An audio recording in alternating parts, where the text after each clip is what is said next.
সবুজ উধাও হয়ে জঙ্গল এখন কংক্রিটের।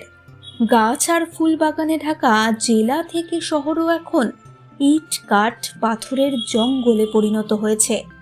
দোসর দূষণের প্রকোপ। ভোর হওয়ার ঘোষণা আগের মতো আর পাখিদের কণ্ঠে শোনা যায় কই। এই পরিস্থিতিতে মহালয়ার দিন মালদা কলেজের নতুন উদ্যোগ। কলেজ ক্যাম্পাস জুড়ে থাকা গাছে বেঁধে দেওয়া হলো বড় বড় মাটির পাত্র। শীত, গ্রীষ্ম, বর্ষায় পাখিদের নিরাপদ আশ্রয় হবে সেগুলোই। নির্হারা পাখির দল এবার হয়তো ঘরে ফিরবে, আশায় বুক বাঁধছে সকলেই।